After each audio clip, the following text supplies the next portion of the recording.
when no one else has been. Check the code locks and strap yourself in. Unless you've been living under a rock, you should know that I'm unfortunately a really big gamer. The thing that most of us can agree on is that video game soundtracks are fucking cool. It's a level of the art form that requires such fine precision to work with the game but also not be boring and bland and fucking horrible to listen to. Way back when, before what we could even consider the most primitive of technology, we didn't have sound chips capable of producing music. Most of the time it was just simple bloops and bleeps, the ball hitting the paddle and pong. Sometimes we would use vinyl cassettes that would play music for you without needing an extra computerized piece of technology, but that was too expensive and fragile to be maintained properly. Instead, what we did was we utilized chips that can produce a few or just even one specific sound to make simple melodies, like in Gunfight from 1975, where when someone gets shot, a simple melody plays.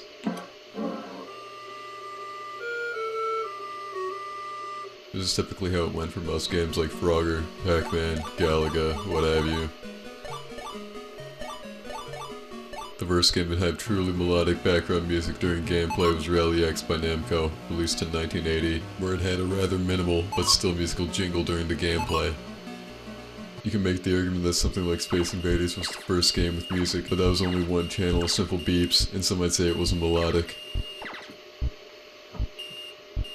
Now to talk about how most sound was played, usually in the 80s, games utilized few waveforms, but waveforms that had a lot of character. Square waves, triangle waves, saw waves, and simple noise. This is how most sound was made for anything that has a motherboard and a screen, whether it be an arcade system, a Nintendo, a computer, what have you. And each system had its own level of character when compared to each other. On Nintendo's side, we had 2 square waves, 1 triangle wave, 1 noise channel, and 1 digital PCM sample channel, which I would like to get to later. Look at games like Contra, Castlevania, Mega Man, Life Force.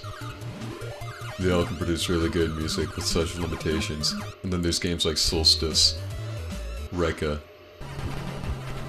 and Castlevania 3 that just push the sound chip to its limits, creating what could be considered actual musical scores to most people. With the NES hardware, or well, more the Famicom, you could put extra chips in your cartridges to create more sounds, like Megami Tensei 2,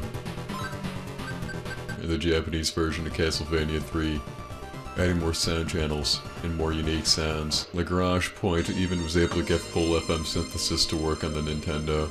But to get to FM later, let's talk about the home computers and their sound hardware, where it's either minimalistic beeps somehow arranged in a melodic way like what you would hear in something like Monkey Island or Test Drive on the old IBM PCs.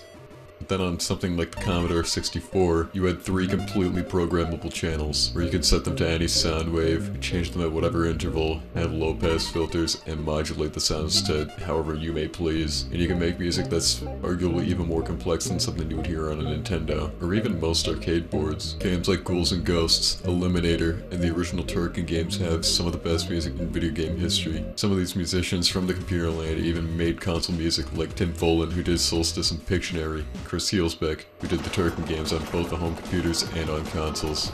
Another method of generating sounds for video games is wavetable synthesis, which is just where you would have a set amount of waveforms that can emulate certain instruments, or just be their own thing, but I'm not smart enough to really get how it works entirely, so I haven't a clue on whether or not it's actually modular, or, like, you know, fucking not. Many of Namco's early 80s games like Pac-Man, Rally X, and Galaga would utilize wavetables, and some systems even, like the TurboGrafx 16 or the PC Engine, would also utilize it to create some of the best music man can ever listen to. Check out some games like the TurboGrafx version of Batman, Blazing Lasers, the Star Soldier games, Airzonk, R-Type, and Splatterhouse, and you can see how much of a unique sound you can get from such a chip. But then there's FM synthesis, or frequency modulation, which saw heavy use in the late 80s and early 90s on everything from computers to video games, or even pianos and keyboards in the home. FM had such a modular and customizable sound to it to where it can produce whatever you may want it to.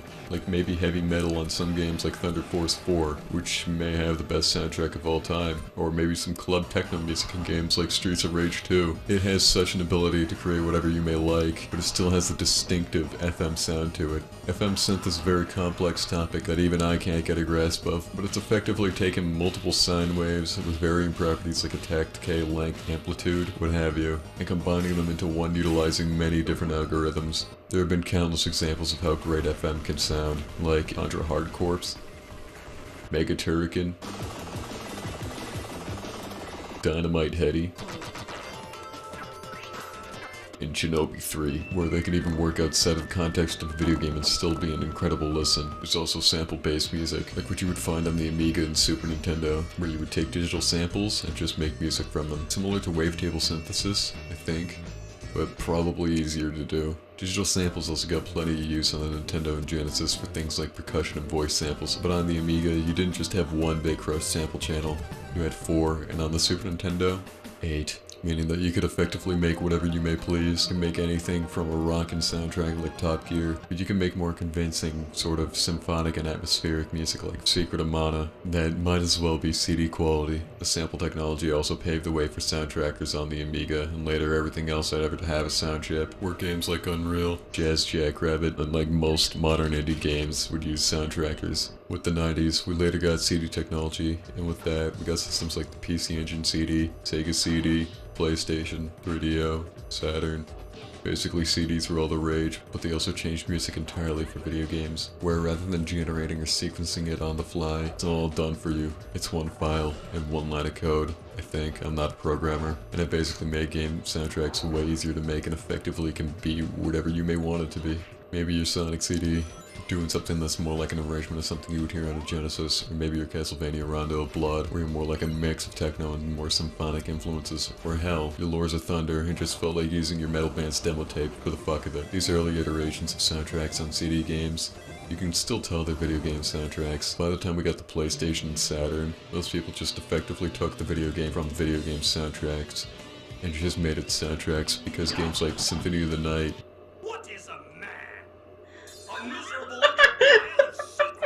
all offering not just soundtracks, but fucking experiences. These soundtracks are so good that they were able to be given their own releases as albums to be listened to alone. This still is how most music works, albeit being slightly different in a technical matter. The small thing I forgot to mention with CDs is that this was where licensed soundtracks started to become a thing. While licensed soundtracks were a thing way before CDs ever existed, licensed music was a staple for 5th gen and 6th gen games. Prime examples are the Tony Hawk games, Grand Theft Auto,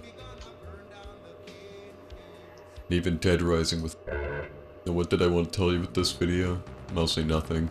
But I just want to talk about how the ways video games utilize limitation to create amazing soundscapes, and like the history of how music evolved from being so limited into a wide boundary breaking and like critically acclaimed portion of the music world. It's more than a genre. It's a fucking revolution. The soundtrack of a revolution. You know, say maybe that isn't a bad idea.